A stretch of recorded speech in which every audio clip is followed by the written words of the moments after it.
बताया है उसी हिसाब से हम पूजा करते हैं सर कि भाई शंकर भगवान पे जल चढ़ाओ, सुबह जाके नहीं उनकी अगरबत्ती लगाओ, बेलपत्री चढ़ाओ। सुनो अब अगरबत्ती लगवा देता आपकी, अब जल चढ़वा दो, अब अगरबत्ती लगवा रहे हम, आप सो रहे हम आपको कमरा में पहने दे। सुनो सर यही बात आती है, ये संत रामपाल जी महाराज के शिष्य होते हैं ना, ये देवी देवताओं को मानते नहीं है सर। बताओ ऐसी ऐसी बात करने लग जाते हैं। भगवान से सुन लीजिए पहले आपके पहले मेरी बात सुनिए पूरी बात। मानने का हो जाने दीजिए सर, आपके पास भी आ रहा हूं। मानने का मतलब क्या हुआ? हम आपकी बात मान नहीं दे रहे, अब हम आपकी बात मान रहे, आपसे खुश हैं हम, आपको कमरा में पहने दे रहे और आपको पहनने के बाद हम मिर्चन को धुआं रखे दे रहे ना से, और अगरबत्ती को लगाओ देवी जी को खुश हुए, हम ना से मिर्चन को रखे दे रहे, दूंगा तुम्हें कमरा में पहने दे रहे, ऊपर हम खूब अगरबत्ती घुमाए दे रहे, फिर आपको बंद करें दे कमरा, आप खुश हो के दुखी हो जाओ? बताओ मैं आप सर यही बात हुई आज सर आज यूं मानो कि जो देवी देवताओं की पूजा भक्ति करते हैं, संत रामपाल जी महाराज के जो शिष्य हैं, वो फिर किसकी भक्ति करते हैं? जब ये ऐसी बातें करने लग रहे हैं, भाई हमें को जो देवी देवताओं की पूजा बताई है हमारे धर्म गुरुओं ने, तो भाई के व्रत करो, पूजा करो, इनके जल चढ़ाओ, तो फिर ये किसकी भक्ति करते हैं सर? हम ये जानना चाह रहे हैं भाई, ये इनकी पूजा क्या होती है? बताइए सर। देखिए, हम जो पूजा करते हैं, जो अपने शास्त्रों में लिखा है वो पूजा करते हैं। हमारे देखो, पहले तो गुरु, मैंने बात आएगी पहले गुरु से आएगी। जब तक हमारा गुरु नहीं होगा, गुरु करो चाहे 10 पांचा, जब लोग गुरु मिले ना साचा, जब लोग सच्चा गुरु ना मिल जाए तब तक गुरु बदलने में भी दिक्कत नहीं है। गुरु 100 करो, लेकिन गुरु करो जान के, पानी पियो छान के। जब तक गुरु पूरा ना मिल जाए तब तक आपका कल्याण नहीं हो सकता है। आपके 5 फेल पंडित जी आपको अभी तक आपको नामकरण करा उतरा है, आपकी शादी बता उतरा है, बेकतरा कि तुम्हारी शादी में लाल दान लगो, यसो लगो, पीरो दान लगो, वो करवा दो, हवन करा दो, सब हो जाए। फई के बाद जात जात में रास्ता में एक्सीडेंट हो जात, दूल्हा में आ जात के दुल्हन में आ जात, फिर वो लाल दान खत्म हो जाता, तो पीरो दान खत्म हो जाता, सब हो जात। सुनिए, मैं आपकी बिल्कुल हकीकत कह रहा हूँ, निंदा नहीं कर रहा हूँ। मेरा मतलब कहने का ये है, देखिए आप पढ़ी लिखी समाज है, आज हर कोई पढ़ा लिखा है, तो हमें पढ़े लिखे होने के बाद हमें कुछ ग्रंथों को देखना चाहिए कि हमें आज भी पट्टी बांध लेना चाहिए। ये बताइए आपके गुरुजी किस विधि से बताते हैं कि देवी देवताओं की भक्ति करनी चाहिए और वही पूर्ण भक्ति है? क्या हमें विस्तार से बताएंगे आप? हाँ बिल्कुल बताएंगे। हमारे गुरुजी जो सभी शास्त्रों में प्रमाणित करके बताते हैं, हमारे जैसे पहले तो वेद हुए, सबसे मुख्य वेद हैं, हिंदू धर्म के मुख्य ग्रंथ हैं वेद। तो वेदों में जो लिखा है उस पूर्ण परमात्मा की पहले पहचान बताई है कि वह परमात्मा कौन है, साकार है, सह शरीर है, मनुष्य शरीर है उसका, और वो नर आकार है, उसका नाम कबीर है। वो है पूर्ण परमात्मा, जिसने 6 दिन में सृष्टि रची, 7वें दिन तखत पर जा राजा। अच्छा, जो सबका मालिक एक है वो बात का कबीर जी हैं? हाँ, वही कबीर भगवान है जो सबके मालिक एक है। लेकिन हमारा धर्म गुरु ने हमें यहाँ तक ज्ञान नहीं बताया। हमारे गुरुओं ने, मैं बता रहा हूँ, जब आज से 600 वर्ष पहले कबीर साहब पुनः धरती पे आए थे, जब भी परमात्मा धरती पे आता है ऐसी लीला करता है साधारण मनुष्य के शरीर के जैसी, क्या देवता भी नहीं समझ सकते हैं। इंसान की तो औकात क्या है समझने की? देखो सर, यही बात आ गई ना फिर भी कि देवी देवताओं की। जब देवी देवता आज ये कृष्ण भगवान की बात करते हैं कि कृष्ण भगवान ने वहां पे ताले तोड़े थे, यहाँ पे गोकुल में जाके नहीं ताले तोड़े थे कृष्ण भगवान। ये बताओ, देवी देवताओं नहीं समझ पाते हैं। तो सर ये जो भक्ति है, जो हम पूजा करते आ रहे हैं, हमारे दादाजी पिताजी जाने की कई पीढ़ी से भक्ति करते आ रहे हैं, तो वो भक्ति आज संत रामपाल जी महाराज की जो भी व्यवस्था है बहुत अच्छी लगी हमको, बहुत अच्छा सब यहाँ का व्यवहार सभी बात। लेकिन जब पूजा पे बात आती है ना, तो बताते हैं कि भाई देवी देवताओं ही नहीं समझ पाते। तो वो सब क्या है, कौन है वो इतना बड़ा जो भाई देवी देवता भी नहीं समझ पाते, सबका मालिक बताते हैं। ये तो सबका मालिक भी कौन है भाई? जब ये सभी देवी देवता भी नहीं समझ पाते हैं तो सब में बड़ा कौन है? इसके बारे में जानकारी चाह रहा हूँ सर। ये वहाँ पे मैंने सब देखा, संत रामपाल जी महाराज के जो शिष्य होते सभी बहनों को तो भाइयों वीडियो को अंत तक देखिए और पसंद आए तो सब्सक्राइब करें चैनल को और वीडियो को लाइक करें। साथ ऐसा नहीं करो, बस कोई मतलब इन देवी देवताओं को मानते नहीं है सर। बताइए सर। देखिए, मैं पूरे देवी देवताओं को मानता हूँ और संत रामपाल जी महाराज जी मानते हैं, लेकिन पाखंड नहीं कहते हैं। आप लोग पाखंडवाद को बढ़ावा दे रहे हैं। पूछिए देवी, ये शंकर भगवान पे जल चढ़ाते हैं, पूछिए सर, अभी पता चल जाएगा। देखिए, इन्होंने कहा है शंकर भगवान पर जल चढ़ाते हैं। हम आप सो रहे होंगे, हम सुबह 4 बजे आकर आपके ऊपर एक कचड़िया पानी डाल देंगे, एक घड़ा भर पानी, आप खुश हो जाओगे हमसे कि दुखी होगे? पहले आप बताइए सर। यही बात आ गई ना, जब ये देवी देवता आप जब सो रहे होंगे, हम आपके ऊपर आएंगे, 1 लोटा जल चढ़ा बता देंगे, आप खुश हो जाओगे कि दुखी होगे? बताइए सर। पहले तो आप हमारी बात का जवाब दीजिए। सर देखो, ये धर्मगुरुओं ने जो हमें बताया है उसी हिसाब से हम पूजा करते हैं सर, कि भाई शंकर भगवान पे जल चढ़ाओ, सुबह जाके नहीं उनकी अगरबत्ती लगाओ, बेलपत्री चढ़ाओ। सुनो, अब अगरबत्ती लगवा देता आपकी, अब जल चढ़वा दो, अब अगरबत्ती लगवा रहे हम, आप सो रहे हम आपको कमरा में पेड़े दे। सुनो सर यही बात आती है, ये संत रामपाल जी महाराज के शिष्य होते हैं ना, ये देवी देवताओं को मानते नहीं है सर। बताओ, ऐसी ऐसी बात करने लग जाते हैं। भगवान से सुन लीजिए पहले आपके पहले मेरी बात सुनिए, पूरी बात मानने का हो जाने दीजिए सर, आपके पास भी आ रहा हूँ। मानने का मतलब क्या हुआ? हम आपकी बात मान नहीं दे रहे, अब हम आपकी बात मान रहे, आपसे खुश हैं हम, आपको कमरा में पेड़े दे रहे, और आपको पेड़ने के बाद हम मिर्चन को धुआं रखे दे रहे ना से, और अगरबत्ती को लगाओ देवी जी को खुश करे, हम ना से मिर्चन को रखे दे रहे, धुआं तुम्हें कमरा में पहने दे रहे, ऊपर हम खूब अगरबत्ती घुमाए दे रहे, फिर आपको बंद करें दे कमरा, आप खुश हो के दुखी हो जाओ? बताओ मैं आप। सर यही बात हुई आज सर। तो सर देखो, जो बताते हैं कि हमारे जो धर्मगुरु बताते हैं, उन्होंने बताया कि भाई शंकर भगवान की भक्ति करी रावण ने, वो कितना बलवाली हो गया, उसको उसकी भक्ति देखो है। तो ये बताते हैं कि संत रामपाल जी महाराज के जो शिष्य होते हैं कि भाई ये भगवानन की भक्ति से कुछ नहीं होता है। तो शंकर भगवान की भक्ति करके आज रावण देखो कितना मतलब बलशाली होगा, उसका आज गुणगान करते हैं, अभी तक करते हैं। तो सर ये भक्ति जो हम कर रहे हैं, ये बताते हैं कि आप गलत भक्ति करते हो, तो इसके बारे में जानना चाहते हैं भाई, हम गलत कैसे कर रहे हैं? बताइए सर। देखिए, जो इन्होंने कहा है कि रावण ने भक्ति की है शंकर भगवान की, रावण के बराबर तो आप कछु नहीं कर सकत। रावण ने 10 बार शीश काट के चढ़ा दो, तो आप एक नुगज्जी काट के चढ़ा दो शंकर जी पे। आप रावण की उपाधि ले रहे, रावण ने 10 बार शीश काट के ऊपर चढ़ा दो तो शंकर जी पे। उनका ये कहना है कि इतने अब मेरी बात पूरी होने दीजिए। इतनी भक्ति करने के बाद भी वो राक्षस योनि में गया, राक्षस कहलाया, मरने के बाद कुत्ते वाली मौत मरा। नमस्कार साथियों, आप सभी का स्वागत है हमारे इस न्यूज़ चैनल में। दर्शकों, अभी हम खड़े हैं हरियाणा के सोनीपत जिले में। यहाँ पर संत रामपाल जी महाराज जी का एक बहुत ही बड़ा आश्रम है और हम यहाँ पर पहुँच चुके हैं। तो यहाँ पर देखिए कितनी सारी जो भीड़ है वो हमारे साथ एकत्रित है। इनमें से दो पक्ष हैं, एक तरफ जो है ये खड़े हैं, ये संत रामपाल जी महाराज जी के फॉलोअर्स नहीं हैं, और दूसरी साइड ये संत रामपाल जी महाराज जी के शिष्य हैं। तो इनके बीच में जो है यहाँ पर आध्यात्मिक ज्ञान चर्चा शुरू होने वाली है, तो आप इस आध्यात्मिक ज्ञान चर्चा को पूरा जरूर सुने। तो सबसे पहले हम शुरुआत करते हैं जो संत रामपाल जी महाराज जी के शिष्य नहीं हैं। नमस्कार जी, क्या नाम है आपका? मेरा नाम ज्ञान सिंह मीणा है। सर, आपका यहाँ पर कैसे आना हुआ? मैं सर यहाँ पर कुछ लोग थे, भगत लोग संत रामपाल जी महाराज जी के, तो उन्होंने मुझसे कहा कि आप हमारे यहाँ गुरुजी के यहाँ धनाना धाम चलो। तो मैंने कहा चलो ठीक है, देख लेते हैं क्या होता है तुम्हारे गुरुजी के यहाँ पर। तो मैं उस विचार से यहाँ पे आया था। कैसा लगा आपको यहाँ पर? व्यवस्था तो अच्छी है, यहाँ पर सब कुछ बढ़िया दिख रहा है, खाने पीने की व्यवस्था भी अच्छी है, सब कुछ बढ़िया है, रहने करने सोने करने की व्यवस्था, खाने पीने की व्यवस्था, नहाने धोने की व्यवस्था बहुत अच्छी है। मतलब क्या कहना चाहोगे आप संत रामपाल जी महाराज जी के बारे में? क्या है कि हमारे इधर ये लोग जो भगत जो लोग बने हुए हैं, वो हमसे ये कहते हैं कि संत रामपाल जी महाराज जी ये कबीर साहब जी की भक्ति बताते हैं और ये पूर्ण परमात्मा है। लेकिन मुझे कुछ समझ नहीं आता भगत जी, ये क्या जिला पड़ा क्या है तुम लोगों का? हम तो ब्रह्मा विष्णु शंकर जी को मानते हैं और इन्हीं की भक्ति करते हैं, और इन्हीं की भक्ति कई सालों से चली आ रही है। लेकिन फिर ये भक्ति बीच में अभी ये भक्ति कैसे चालू हो गई? ये लोग हमसे बातें तो करते हैं, अच्छी तो लगती हैं, लेकिन हमारे फिर भी दिमाग में बात नहीं बैठ पाती कि ये कबीर साहब जी को परमात्मा किस हिसाब बता रहे हैं।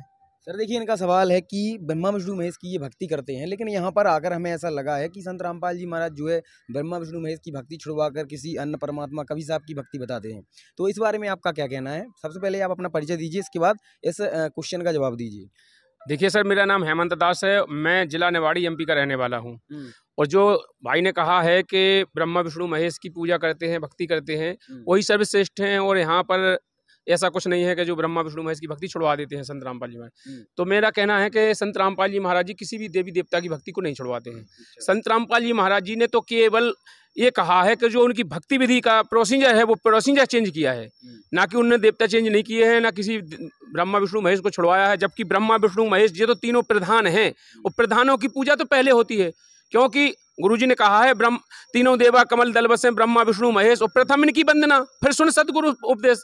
मतलब पहले पूजा तो इन्हीं की होती है। हमारे यहाँ तो भक्ति जो आप बताते हो, आप लोग करते हैं, तो क्या हम जो करेंगे तो उससे गणेश जी को वो प्राप्त हो जाएगा? बिल्कुल होगा, क्यों नहीं होगा। जैसे आपका चिट्ठी आपके नाम आएगा तो आपके घर तक नहीं पहुंचेगा? और फिर जो हम आरती घुमाते हैं, जल चढ़ाते हैं, उससे काम नहीं बनता। उससे कुछ भी नहीं होगा, वो मनमाना आचरण है, उससे कुछ भी नहीं होगा। स्पष्ट आपकी गीता जी कह रही है कि जो शास्त्र विधि को त्याग कर मनमाने आचरण कहते हैं उनका कोई लाभ नहीं होगा। तो आपको तो कोई लाभ होगा ही नहीं। अब आपके प्रारब्ध का कर्म जो है वो आपको मिलता रहेगा, आप उसमें सुख दुख जो मिलना होगा वो मिलता रहेगा। आप समझ रहे हमारे सुख आ रहे हैं तो हमारे वही आ रहे हैं, उसी से आ रहे हैं, जबकि वो तो आपके प्रारब्ध के कर्म से मिल रहा है, सुख दुख जो मिल रहा है। जब तक यथार्थ भक्ति शास्त्र के अनुकूल भक्ति नहीं करोगे जब तक कुछ लाभ नहीं होगा। शास्त्र के अनुकूल भक्ति करने से लाभ होगा। शास्त्र की अनुकूल भक्ति क्या है सर? देखिए शास्त्रों में जो बताया है वो शास्त्र के अनुकूल है, जैसे हमारे शास्त्रों में, गीता जी में, देवी पुराण में। और फिर देखिए आपने कहा है, सबसे पहली बात विटंबना यहाँ पर फंसी है भैया। आप इनको ये समझाएं, जब तक पूर्ण गुरु ना मिल जाए, बिना पूर्ण गुरु के हो ही नहीं सकता है। तत्वदर्शी संत क्यों लिखा है?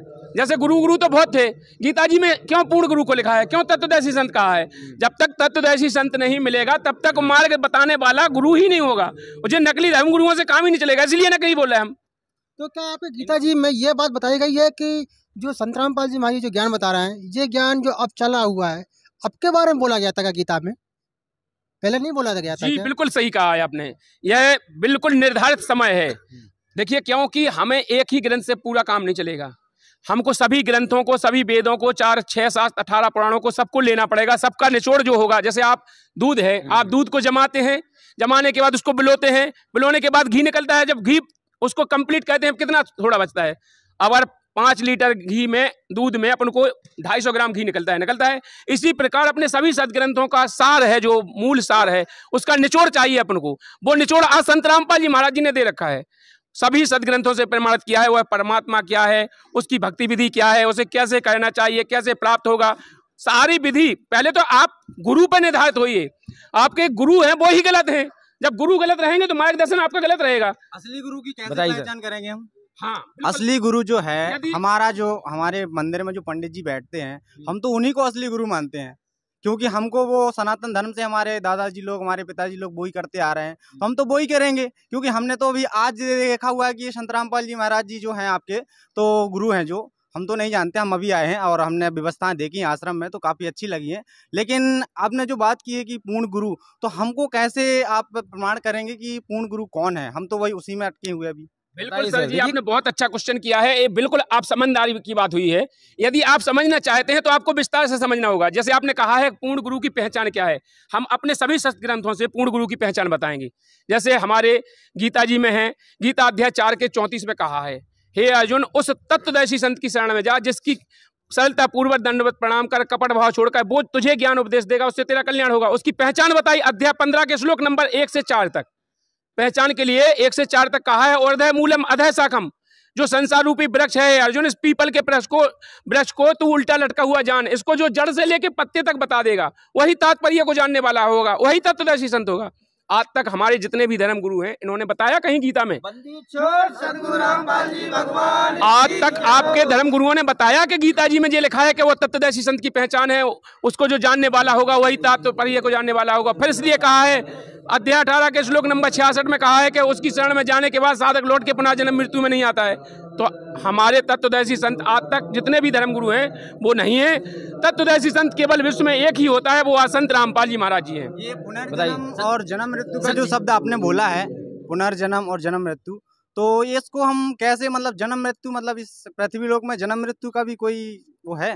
बिल्कुल क्यों नहीं है, आपके सभी ग्रंथों में प्रमाण है कि 84 लाख योनियां भोगने के बाद एक मनुष्य जन्म मिलता है। हमारे पंडित जी लोग तो बोलते हैं कि मोक्ष मिलता है और ये जल चढ़ाने से मोक्ष मिल जाएगा। बिल्कुल आपके पंडित जी गलत बोलते हैं, आपके पंडित जी ने बिल्कुल, देखिए सर यही होता है।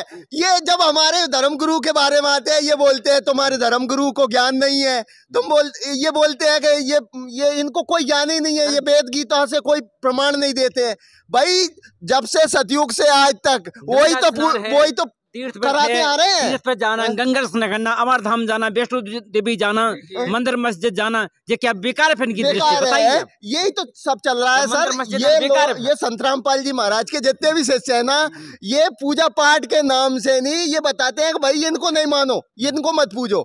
अब सर जब ये इनको नहीं मानोगे, पूजोगे नहीं, तो ये तो भगवान को मानते ही नहीं है सर। बात यही है बस। ये हिंदू धर्म में संत रामपाल जी महाराज के जो चेले हैं, बस कोई मतलब इन देवी देवताओं को मानते नहीं है सर। सर मैं बताइए सर। देखिए मैं पूरे देवी देवताओं को मानता हूँ और संत रामपाल जी महाराज जी मानते हैं, लेकिन पाखंड नहीं कहते हैं। आप लोग पाखंडवाद को बढ़ावा दे रहे हैं। पूछिए देवी, ये शंकर भगवान पे जल चढ़ाते हैं, पूछिए सर, अभी पता चल जाएगा। देखिए इन्होंने कहा है शंकर भगवान पर जल चढ़ाते हैं। हम आप सो रहे होंगे, हम सुबह 4 बजे आकर आपके ऊपर एक कचड़िया पानी डाल देंगे, एक घड़ा भर पानी, आप खुश हो जाओगे हमसे कि दुखी होगे? पहले आप बताइए सर। यही बात आ गई ना, जब ये देवी देवताओं ये संत रामपाल जी महाराज के जो शिष्य होते हैं, बस ऐसी बात ही करते थे। जब पूजने की बात आती है ना तो ऐसी बात कर देते हैं। अब इनसे पूछिए मंदिर में ये प्रसाद चढ़ाने जाते हैं कि सर? देखिए आपने कहा, पहले आपकी बात कैसी लगी? हमने आपसे कहा, इनका कहना है कि आप क्या प्रसाद चढ़ाते हो क्या मंदिर में? प्रसाद चढ़वाते हैं हम आपका, रुक जाओ, सब कुछ चढ़वा देते हैं। आप जब सो रहे होंगे हम आपके ऊपर आएंगे, 1 लोटा जल चढ़ा देंगे, आप खुश हो जाओगे कि दुखी होगे? बताइए सर। पहले तो आप हमारी बात का जवाब दीजिए। सर देखो, ये धर्म गुरुओं ने जो हमें बताया है उसी हिसाब से हम पूजा करते हैं सर, कि भाई शंकर भगवान पे जल चढ़ाओ, सुबह जाके नहीं उनकी अगरबत्ती लगाओ, बेलपत्री चढ़ाओ। सुनो, अब अगरबत्ती लगवा देता आपकी, अब जल चढ़वा दो, अब अगरबत्ती लगवा रहे हम। आप सो रहे, हम आपको कमरा में पहने दे। सुनो सर, यही बात आती है, ये संत रामपाल जी महाराज के शिष्य होते हैं ना, ये देवी देवताओं को मानते नहीं है सर। बताओ, ऐसी बात करने लग जाते हैं। से सुन लीजिए पहले आपके, पहले मेरी बात सुनिए, पूरी बात मानने का हो जाने दीजिए सर, आपके पास भी आ रहा हूँ। मानने का मतलब क्या हुआ? हम आपकी बात मान नहीं दे रहे। अब हम आपकी बात मान रहे हैं, आपसे खुश हैं हम। आपको कमरा में पहने दे रहे और आपको पहनने के बाद हम मिर्चन को धुआं रखे दे रहे ना से, और अगरबत्ती को लगाओ, देवी जी को खुश कर, हम ना से मिर्चन को रखे दे रहे, धुआं तुम्हें कमरा में पहने दे रहे, ऊपर हम खूब अगरबत्ती घुमाने दे रहे, फिर आपको बंद करें दे कमरा। आप खुश हो के दुखी हो जाओ? बताओ मैं आप। सर यही बात हुई आज सर आज यूं मानो कि जो देवी देवताओं की पूजा भक्ति करते हैं, संत रामपाल जी महाराज के जो शिष्य हैं, वो फिर किसकी भक्ति करते हैं? जब ये ऐसी बातें करने लग रहे हैं, भाई हमें को जो देवी देवताओं की पूजा बताई है हमारे धर्म गुरुओं ने, तो भाई के व्रत करो, पूजा करो, इनके जल चढ़ाओ, तो फिर ये किसकी भक्ति करते हैं सर? हम ये जानना चाह रहे हैं भाई, ये इनकी पूजा क्या होती है? बताइए सर। देखिए हम जो पूजा करते हैं, जो अपने शास्त्रों में लिखा है वो पूजा करते हैं। हमारे देखो, पहले तो गुरु, मैंने बात आएगी पहले गुरु से आएगी। जब तक हमारा गुरु नहीं होगा, गुरु करो चाहे 10 पाँचा, जब लोग गुरु मिले ना साचा, जब लोग सच्चा गुरु ना मिल जाए तब तक गुरु बदलने में भी दिक्कत नहीं है। गुरु 100 करो, लेकिन गुरु करो जान के, पानी पियो छान के। जब तक गुरु पूरा ना मिल जाए तब तक आपका कल्याण नहीं हो सकता है। आपके 5 फेल पंडित जी आपको अभी तक आपको नामकरण करा उतरा है, आपकी शादी बता उतरा है, बेकतरा है कि तुम्हारे शादी में लाल दान लगो, ऐसो लगो, पीरो दान लगो, वो करवा दो, हवन करा दो, सब हो जाए। फिर के बाद जात में रास्ता में एक्सीडेंट हो जात, दूल्हा में जात के दुल्हन में जात, फिर वो लाल दान खत्म हो जाता, तो पीरो दान खत्म हो जाता, सब हो जाता। सुनिए, मैं आपकी बिल्कुल हकीकत कह रहा हूँ, निंदा नहीं कर रहा हूँ। मेरा मतलब कहने का यह है, देखिए आप पढ़ी लिखी समाज है, आज हर कोई पढ़ा लिखा है, तो हमें पढ़े लिखे होने के बाद हमें कुछ ग्रंथों को देखना चाहिए कि हमें आज भी पट्टी बांध लेना चाहिए। ये बताइए आपके गुरुजी किस विधि से बताते हैं कि देवी देवताओं की भक्ति करनी चाहिए और वही पूर्ण भक्ति है? क्या हमें विस्तार से बताएंगे आप? हाँ बिल्कुल बताएंगे। हमारे गुरुजी जो सभी शास्त्रों में प्रमाणित करके बताते हैं, हमारे जैसे पहले तो वेद हुए, सबसे मुख्य वेद हैं, हिंदू धर्म के मुख्य ग्रंथ हैं वेद। तो वेदों में जो लिखा है उस पूर्ण परमात्मा की पहले पहचान बताई है कि वह परमात्मा कौन है, साकार है, सह शरीर है, मनुष्य शरीर है उसका, और वो नर आकार है, उसका नाम कबीर है। वो है पूर्ण परमात्मा जिसने 6 दिन में सृष्टि रची, 7वें दिन तखत पर जा बिराजा। अच्छा, जो सबका मालिक एक है वो बात का कबीर जी हैं? हाँ, वही कबीर भगवान है जो सबके मालिक एक है। लेकिन हमारा धर्म गुरु ने हमें यहाँ तक ज्ञान नहीं बताया। हमारे धर्म गुरुओं ने, मैं बता रहा हूँ, जब आज से 600 वर्ष पहले कबीर साहब पुनः धरती पे आए थे, जब भी परमात्मा धरती पे आता है ऐसी लीला करता है साधारण मनुष्य के शरीर के जैसी, क्या देवता भी नहीं समझ सकते हैं। इंसान की तो औकात क्या है समझने की? देखो सर, यही बात आ गई ना फिर भी कि देवी देवताओं की, जब देवी देवता आज ये कृष्ण भगवान की बात करते हैं कि कृष्ण भगवान ने वहां पे ताले तोड़े थे, यहाँ पे गोकुल में जाके नहीं ताले तोड़े थे कृष्ण भगवान। ये बताओ, देवी देवताओं नहीं समझ पाते हैं। तो सर ये जो भक्ति है, जो हम पूजा करते आ रहे हैं, हमारे दादाजी पिताजी जाने की कई पीढ़ी से भक्ति करते आ रहे हैं, तो वो भक्ति आज संत रामपाल जी महाराज की जो भी व्यवस्था है बहुत अच्छी लगी हमको, बहुत अच्छा सब यहाँ का व्यवहार सभी बात। लेकिन जब पूजा पे बात आती है ना, तो बताते हैं कि भाई देवी देवताओं भी नहीं समझ पाते। तो वो सब क्या है, कौन है वो इतना बड़ा जो भाई देवी देवता भी नहीं समझ पाते? सबका मालिक बताते हैं, ये तो सबका मालिक भी कौन है? भाई जब ये सभी देवी देवता भी नहीं समझ पाते हैं तो सब में बड़ा कौन है, इसके बारे में जानकारी चाह रहा हूँ सर। ये वहाँ पे मैंने सब देखा, संत रामपाल जी महाराज के जो शिष्य होते हैं उनका व्यवहार भी अच्छा लगा, उनका बोलचाल भी अच्छा लगा। सतलोक आश्रम धनाना में यहाँ पे सब व्यवस्थाएं अच्छी लगी, गुरुजी का सब व्यवस्थाएं बहुत बढ़िया लगी। संत रामपाल जी महाराज की जो संत जी हैं उनकी सभी व्यवस्थाएं बढ़िया लगी। लेकिन जब पूजा पाठ पे बात आती है तो पूजा पाठ पे यही बात आती है सर, वहाँ भी हम जो उनके शिष्य हैं उनका भी देखते हैं तो वो ना मंदिर में जाते थे। पहले मेरा दोस्त था वो मंदिर में जाया करता था मेरे साथ में, वो तो वहाँ से नाम ले लिया जब से नहीं, वो तो बस मंदिर भी नहीं जाता है। तो आज इनका भी कहना यही हो रहा है कि भाई ये सभी देवता भी नहीं समझ पाते हैं, तो फिर इतना बड़ा देवी देवता कौन है सर? बताइए सर। देखिए हमारे सब, मैंने इसीलिए कहा है हमारे जो ग्रंथों में देखिए किसी भी चीज़ का प्रमाण के बिना नहीं मानी जाएगी। जब तक प्रमाण नहीं मानोगे आप तब तक आप कहीं नहीं पहुंच सकते हो। हम आपसे कहें कि दिल्ली का मार्ग इधर से है, हो इधर से, तो क्या आप पहुंच जाओगे दिल्ली? इसी तरह हमारे कोई भी देखो प्रमाण आपको जरूरी है, किसी भी ग्रंथ से आप प्रमाण लीजिए, प्रमाण तो मानोगे तभी आप पहुंच पाओगे। आज से 600 वर्ष पहले कबीर साहब आए थे धरती पर, सह शरीर आए थे और सह शरीर गए थे यहाँ से, लहरतारा तालाब में प्रकट हुए थे परमात्मा। 120 वर्ष लीला करके साधारण मनुष्य की तरह खड्डी चला करके कपड़े का व्यापार करके यहाँ पर भगवान धरती पे रह गया, जो पूर्ण परमात्मा है, जो आप कह रहे हैं ना। नहीं सर, उनको आप पूर्ण परमात्मा किस आधार पर सिद्ध करना चाहते हैं? भाई वो तो कबीर दास थे ना, कबीर दास कबीरा थे वो कैसे पूर्ण परमात्मा हो गए भाई? उनका क्या आपको मैं इसीलिए कह रहा हूँ कि जब आपको प्रमाण देंगे तब तो मानोगे। हमारे वेदों में प्रमाण है कि वो कबीर देव है। ऋग्वेद मंडल नंबर 9 सूत्र नंबर 86 के मंत्र नंबर 1 से लेकर 10 तक उसकी पूरी परिभाषा लिखी है। ऋग्वेद मंडल नंबर 10 सूत्र नंबर अपन इनके सभी देखना है, ये कहीं ऊपर से ही तो नहीं बोल रहे हो। हमको तो ये पता नहीं है अभी कि ढोंग भगवान के नाम पे जो ढोंग होता है कौन कर रहा है? ये लोग कर रहे हैं कि अपन लोग कर रहे हैं? भाई ये इनके जो बता रहे हैं इनको नोट करना, आप देखना, और वो पुस्तक भी देखेंगे भाई किस पुस्तक किसके आधार पे बताता है। भाई हम आपसे आपके जरिए पूछना चाह रहे हैं ये किस आधार पे बता रहे हैं? हम इनका के आधार पे बता रहे हैं ना सर, के आधार पे बता रहे हैं, तो इसकी जानकारी क्या भाई वेद तो हम हमारे पास है नहीं। आप देख सकते हैं घर जाके भी, घर जाके भाई मंगवाना पड़ेगा। कोई और व्यवस्था हो तो वो बताइए, हम सारी व्यवस्था देते हूँ आपको। आजकल समय, ये समय है, भगवान ने बहुत अच्छा समय निर्धारित किया था, ये भगवान की देन है, ये परमात्मा ने ही समय को निर्धारित किया था। जैसे जब मैं पूरी व्यवस्था के बता देता हूँ, ये व्यवस्था बनवाई सब भगवान ने। आप कह रहे हैं ना वेद नहीं है, आप यूट्यूब पे सर्च कर लिए, आप कहीं भी जिस चीज को जो ग्रंथ को आप सर्च करेंगे वो उसकी PDF डली हुई है। आज के समय सब अवेलेबल है इंटरनेट पे, आप उसमें मिला लीजिए। और संत रामपाल जी महाराज जी की लिखित पुस्तक हैं, आप यहाँ से लेके जाइए, उसमें जितने मैंने बोले हैं, जितने भी आपको प्रमाण दिए हैं, सब ग्रंथों के प्रमाण, गीता जी के प्रमाण, सभी अपने आध्यात्मिक जितने भी भगवान की पहचान क्या है, भगवान क्या है, कैसे मिलेगा, सारे विधान आपके हमारे ज्ञान गंगा में है। आप ज्ञान गंगा लेके जाइए, मिला लीजिए आप।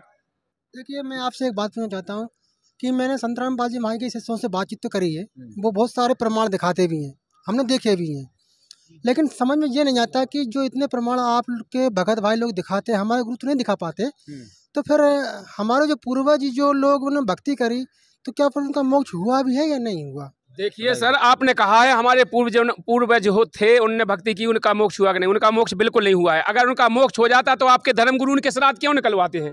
जिनका मोक्ष हो जाता है उनके श्राद्ध निकाले जाते हैं। आप ही के धर्मगुरु निकलवाते कि नहीं निकलवाते? आप श्राद्ध निकालते हो कि नहीं? तो यही कहते हैं श्राद्ध निकालना चाहिए। तो श्राद्ध क्यों निकालना चाहिए? श्राद्ध तो इसलिए निकाले जाते हैं, वो कहते हैं कि तुम्हारे पितृ बने होंगे आपके पूर्वज, सो उनको हम यहाँ से पितृ को वो खान पान देंगे, उनको खाना पीना मिल जाएगा, उनका कल्याण हो जाएगा, यही कहते हैं कि नहीं? कहते हैं। तो जब आपके पूर्व खुद ही बता रहे कि पितृ बन गए, तो आप बताओ मोक्ष कैसे होगा उनको? तो भगवान के नाम पे जो अभी मैंने क्वेश्चन किया था आपने इग्नोर कर दिया था, जो ढोंग होता है कि आप लोग ढोंग कर रहे हैं कि हम लोग ढोंग कर रहे हैं? हमें तो लग रहा है कि आप लोग ढोंग कर रहे हैं। देखिए ढोंग आप लोग कर रहे हैं, अगर कर रहे हैं हम लोग ढोंग, बताइए जरा। हम ग्रंथों के आधार से चल रहे हैं, तो हम भी तो ग्रंथों के आप आधार हमें पे चल रहे बताइए, हैं। एक प्रमाण दीजिए, आप कौन से ग्रंथ से? पंडित जी लोग हैं जो वो पढ़ते हैं आप कौन से पंडित जी ने बताया कि आपको कहाँ पर लिखा है कि आपको राम नाम का जाप? हमारे मंदिर में जो पंडित जी बैठते हैं तो हमको वो बताते हैं, हम नहीं पढ़ते हैं। भगवान नहीं होता है, आपको मैं बता दूं सर, वही बात आ गई, मंदिर में कोई भगवान नहीं होता है। संत रामपाल जी मंदिर में कोई भगवान नहीं होता। तो आज तक जब से नहीं पूजा चल रही है, हमारे दादाजी पिताजी सब ये पूजा पाठ करते आ रहे हैं, जो वो बताते हैं। आज देखो वही बात आ गई सर, कि मंदिर में कोई भगवान नहीं होता है, तो फिर भगवान होता कहाँ है? भगवान कण-कण में व्यापक होता है। भगवान हमारे अंदर है, भगवान तुम्हारे अंदर है, भगवान सबके अंदर है। तू कहाँ ढूंढे रे बंदे, मैं तो तेरे पास में, ना मैं मंदिर में, ना मस्जिद में, ना मैं व्रत उपास में। तू कहाँ ढूंढे रे बंदे, मैं तो तेरे पास में। भगवान सबके पास में है। तो फिर सबके पास में है तो फिर क्या जरूरत हुई भाई? सबके पास में भगवान है तो फिर क्या जरूरत हुई भाई तुम्हें गुरु बनाने की? हमारे भी पास में तो गुरु है, हमारे क्यों भाई? जब सबके पास भगवान है तो हमने हमारे गुरु बताते हैं। जैसे मैंने कहा है कि भगवान आपके पास में, कस्तूरी कुंडल बसे मृग ढूंढे वन माए। ऐसा ही घट घट राम है जा दुनिया जाने ना है। दुनिया को पता ही नहीं भगवान क्या है, कैसा है, कैसे मिलेगा। हर चीज की प्रोसिंजा होती है। पृथ्वी में जल है, सबको जानता है कि नहीं है, लेकिन जल निकलेगा कहाँ से? क्या हाथ से बोल लेंगे यहाँ से मिल जाएगा जल? देखिए मेरी बात, संत रामपाल जी महाराज के जो शिष्य होते हैं ना, ऐसे ही घुमा फिरा के बात कर देते हैं। कोई प्रमाण वाली बात हो तो उसको माने सर। जब इन्होंने बताया ठीक है, उसको हम मानते हैं कि हम ज्ञान गंगा पढ़ेंगे, लेकिन जब बात आई भगवान मानने की तो बता दिया कण कण में भगवान है, मंदिर में भगवान नहीं है। तो ये कहाँ से बात आ गई सर? इसके बारे में ही तो जानकारी होती है भाई। हजारों मंदिर बने हैं, क्या ये व्यर्थ हैं? इतने सारे हजारों मंदिर बने हैं, करोड़ अरबों रुपए के व्यर्थ हैं जी। आपके जितने धर्म गुरु हैं, इनकी रोजी रोटी है जी। जब मंदिर में भगवान नहीं है, इनकी रोजी रोटी चला रहे हैं आप लोग इन जितने भी आपके मंदिरों में जो आपके पंडित बैठे ना, इनकी रोजी रोटी का रोजगार है जी। यहाँ पर भगवान नहीं है, बिल्कुल व्यर्थ है, महाव्यर्थ है। इनसे किसी का कल्याण होने वाला नहीं है। इनसे कल्याण होगा तो केवल आपके ब्राह्मणों का कल्याण है, जो वहाँ पे बैठे हैं, जो उनकी रोजी रोटी चल रही है। बाकी कल्याण तुम्हारा नहीं है। हमारा कल्याण निष्फल है, हमारा कल्याण नहीं हो सकता। बिल्कुल व्यर्थ है आपका, निष्फल है। कल्याण करवाने के लिए क्या करना चाहिए? कल्याण कराना है तो आपको शास्त्र के अनुकूल भक्ति करना होगी, पूर्ण गुरु की पहचान करना होगी, पूर्ण गुरु की शरण में जाना होगा। अभी वर्तमान समय में कौन है पूर्ण गुरु? वर्तमान समय में, आज के समय में आप पहचान करना चाहते हैं तो आप अभी हाल मोबाइल से गूगल पे सर्च कर लीजिए कि कौन है, आपको पता लग जाएगा पूर्ण तत्वदर्शी संत कौन है विश्व में, पता करिए आप। अच्छा सर, मैं एक बात पूछना चाहूंगा कि आपके भगत लोग ये बोलते हैं कि तुम्हारे गुरुजी 3 बार नाम दीक्षा देते हैं। हमारे यहाँ तो गुरु लोग तो 1 बार नाम दीक्षा देते हैं, तो ये भक्ति कर लो बस बात बन जाएगी। आपके गुरु 3 बार नाम दीक्षा देते हैं, तो नाम होता क्या है ये 3 बार का?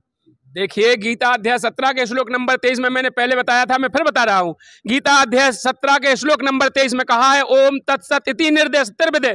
3 प्रकार से विधि से जो जाप देगा वही पूर्ण गुरु होगा। तो ओम का जाप तो हमारे वो तो सर देखो गीता जी में लिखा है, गीता जी में स्पष्ट लिखा है, तो वो तो हमको भी बताते हैं भाई ओम ओम का जाप करो तत्सत।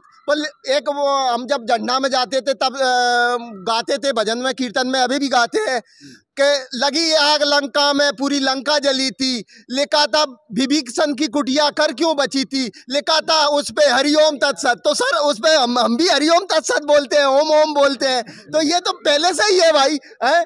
तो ये फिर क्या कहाँ की तुम्हारी अलग से भक्ति हो गई भाई? हमारी भक्ति जो है ना वो हमारी पहले से चली आ रही है, तो उसको हम मानते हैं। और आज भी विभीषण की जो कुटिया थी वो उस पे लिखा था हरिओम तत्सत, तो वो तो ये भी बोल रहे थे भाई ओम तत्सत गीता जी में लिखा है, तो वो तो उसका तो हम भी जाप करते हैं।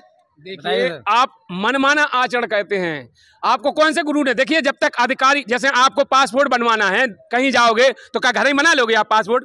आप लिख लोगे कि हम भी तो पेन कलम रखे हैं, हम लिखे लेते हैं विदेश जाने का वीजा जी है, हम चले जाएंगे, चले जाओगे क्या? आपने कह दिया हमने खुद अपने घर जाप कहते हैं, मनमाने आचरण कर रहे हैं, फिर दुनिया को आप बेवकूफ बनावे लगे। आप कहीं ना कहीं प्रमाण पे तो आओ, कहीं ना कहीं आप कोई बात मानने पे तैयार तो हो, एग्री तो हो।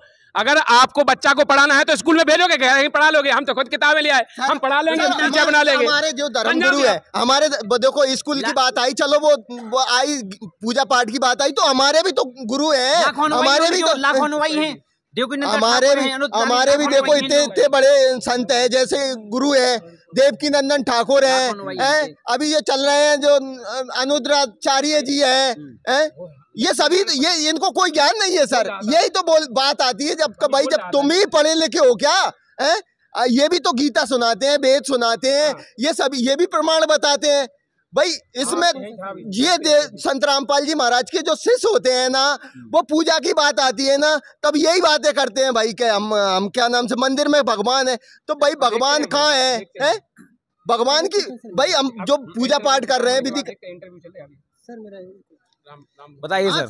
तो सर देखो जो बताते हैं कि हमारे जो धर्मगुरु बताते हैं, उन्होंने बताया कि भाई शंकर भगवान की भक्ति करी रावण ने, वो कितना बलवाली हो गया, उसको उसकी भक्ति देखो है। तो ये बताते हैं कि संत रामपाल जी महाराज के जो शिष्य होते हैं कि भाई ये भगवानन की भक्ति से कुछ नहीं होता है।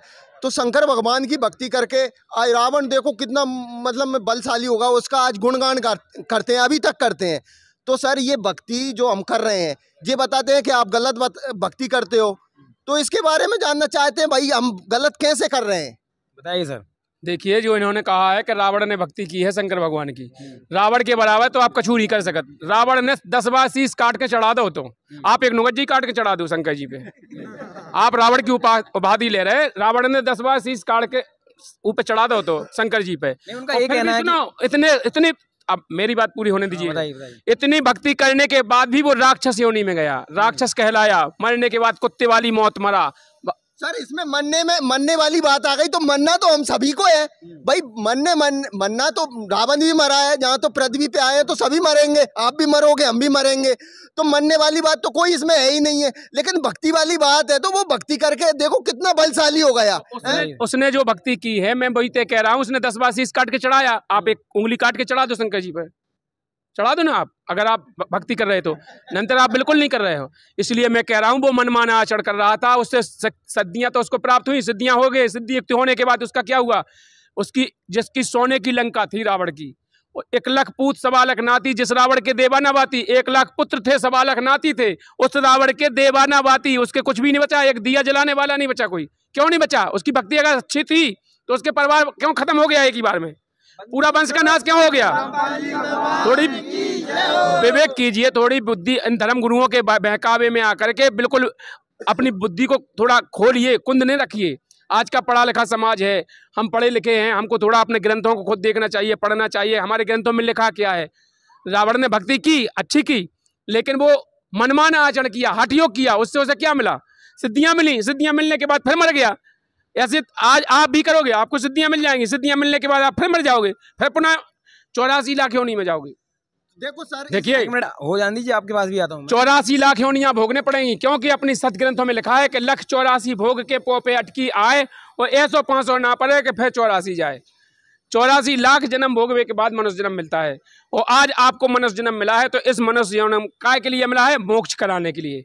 तो आप सत भक्ति करिए, सच्चे गुरु की पहचान करिए, सतगुरु की शरण में जाने के बाद मोक्ष करा लीजिए, बाकी पाखंड करने से कुछ नहीं होगा।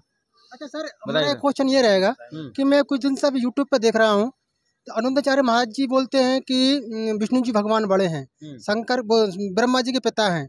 अच्छा, प्रदीप मिश्रा बोलते हैं कि शंकर भगवान विष्णु के पिता हैं।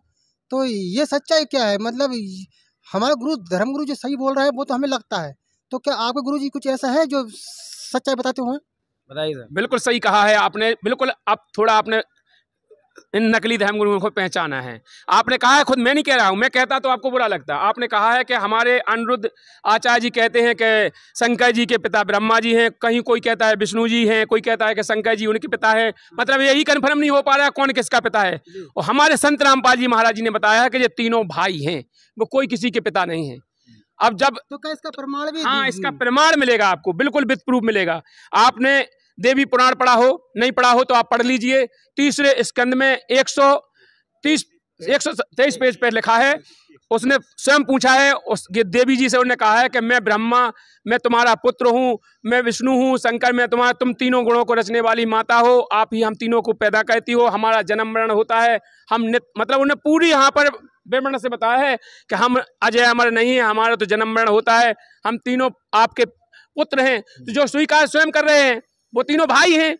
उनकी माता है दुर्गा, उनका पिता ज्योति निरंजन काल है, उसे काल कहो, क्षय पुरुष कहो, कुछ भी कहो। भाई कहीं ना कहीं अपने गुरु जो है ना, मुझे भी ऐसा लगता है ये लोग ये इतनी बात बता रहे हैं, ये है क्या लफड़ा? देखो सर, ये आप देखो, अपने देवी देवताओं जो है वो बता दिया कि भाई ये है, पर इनके जब बात आई तो वो उनको काल बता दिया। अब ये काल कहाँ से आ गया बीच में? भाई तीनों देवा बता दिए, ब्रह्मा विष्णु महेश बता दिए, माता दुर्गा बता दिया, पिता इनका काल बता दिया, तो काल कहाँ से हो गया भाई? ये आपको काल की जानकारी चाहिए तो सृष्टि रचना में जाना होगा। सृष्टि रचना में सबसे पहले पूर्ण परमात्मा कबीर साहब थे। कबीर साहब ने 16 पुत्रों की उत्पत्ति की अपने वचन से, उनमें फिर ज्योति निरंजन काल की उत्पत्ति की अंडे से, और दुर्गा की उत्पत्ति की। इन सारी उत्पत्ति को आप पढ़ना है तो विस्तार से आप ज्ञान गंगा को पढ़िए। आज संत रामपाल जी महाराज जी के सत्संग पूरे एफओ पे डरे हुए हैं। संत रामपाल जी महाराज जी एफ पे हैं, सतलोक आश्रम पे हैं। आप इतने संत रामपाल जी महाराज जी के शिष्यों के जितने भी यूट्यूब चैनल हैं सब पे डरे हैं, ट्विटर पे, इंस्टाग्राम पे, फेसबुक पे, सब पे वीडियो डले हुए। आप प्रमाण सहित देखिए ना, आपको पता लग जाएगा कि काल भगवान कौन है। लेकिन सर ये बात है, हमारे धर्मगुरु ने आज तक ये बताई क्यों नहीं है? कारण क्या रहा है इसका? देखिए, जब तक आप बताइए, जिसको नॉलेज जहां तक का होगा वही तो बताएगा। आप इनके भी तो देख लें प्रमाण सहित। आपके पिताजी की जानकारी आपके दादाजी दे सकते हैं, ना कि आपके बब्बा की जानकारी आपके पिताजी को थोड़ी होगी। वो कोई बता के गया होगा, वो बता सकते हैं। तो इसी प्रकार जो हमारे सदग्रंथों में जो लिखा है, जो हमारे धर्मगुरु हैं, इनको वो पता नहीं था, क्योंकि इतना नॉलेज उनको नहीं हो सकता है, क्योंकि फिर सदगुरु की जरूरत क्या पड़ती। इसीलिए अपने ग्रंथों में लिखा है कि सदगुरु बताया है, और सदगुरु ही पूर्ण प्रमाणों के साथ इस भक्ति मार्ग को सुलझाएगा। हमारे संत रामपाल जी महाराज जी ने एक बात कहा है। तो आपका कहने का मतलब ये हुआ कि पृथ्वी पे संत रामपाल जी महाराज जी पूर्ण गुरु और सच्चे गुरु है। हाँ, बिल्कुल सत्य है ये। आप बोलो बंदी छोड़ सतगुरु रामपाल जी भगवान जी की जय हो। तो आज से हम समझ जाएंगे, हम यहाँ से पुस्तक लेके भी जाएंगे। आप बिल्कुल यहाँ से पुस्तक लेके जाइए, पुस्तक को पढ़िए, अपने कल्याण कराइए। यहाँ पर लड़ाई झगड़े में कुछ भी नहीं रखा है, ना आपके गांव में जो संत रामपाल जी महाराज जी के शिष्य हैं उनसे विरोध करने में कुछ रखा है। आपको यदि अपना कल्याण कराना है तो उनसे मिलके उस ज्ञान को समझिए, अपना कल्याण कराइए। सर आज तुमसे जो चर्चा हुई, इसमें लगा हमको कि वाकई में सच्चाई है। हम जाएंगे, घर जाके पुस्तक लेके जाएंगे, और वहाँ के जो भगत हैं, मनोज बघेले हैं, मनोज ग्राम भमावत से जो मनोज बघेली हैं, और भी भगत हैं, उनसे हम बातचीत करेंगे, उनको समझेंगे। बहुत अच्छा लगा सर इसके बारे में। वाकई में हम समझते थे कि भाई ये देवी देवताओं को ये मानते नहीं है, ये पूजते नहीं है। आपसे चर्चा की तो बिल्कुल कुछ ना कुछ लगा हमें कि भाई संत रामपाल जी महाराज जो बता रहे हैं वो अच्छा बता रहे हैं, और हमको भी थोड़ा थोड़ा आप समझ में आने लगा है। सर मैं भी एक बात, ये मेरी समस्या ये थी कि जो लोग आपके जो कार्य शुभ हो रहे हैं, अच्छे हो रहे हैं, वो क्या हमारे होने लगेंगे क्या? बिल्कुल क्यों नहीं होंगे। देखिए, परमात्मा का काम होता है, जैसे नौका का काम है पार करने का। अब उसमें पत्थर रख दो तो पत्थर भी पार हो जाएगा, इंसान बिठा दो इंसान पार हो जाएगा। इसी प्रकार उस पूर्ण परमात्मा की जो भक्ति करेगा, उस नाम की जो जाप करेगा, उसको लाभ होगा, सबको लाभ होगा। क्योंकि भगवान इस समय आया ही इसलिए है, यह निर्धारित समय किया था। कबीर सागर में लिखा है 5500 जब कलयुग बीत जाए, महापुरुष फरमान तब जगता रन खोआए। आज वही महापुरुष संत रामपाल जी महाराज जी के रूप में विराजमान है धरती पर, हम सबका कल्याण करने के लिए आए हुए।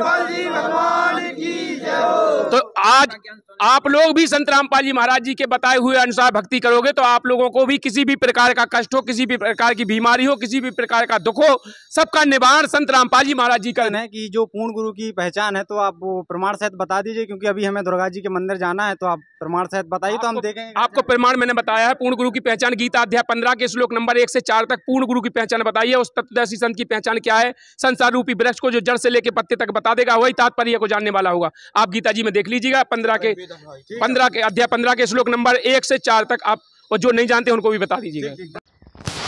मंदिर छोड़ सतगुरु रामपाल जी भगवान की जय। पूर्ण ब्रह्म परमेश्वर सतगुरु रामपाल जी भगवान की जय। श्री श्री गुजरात समर सतगुरु रामपाल जी भगवान की जय।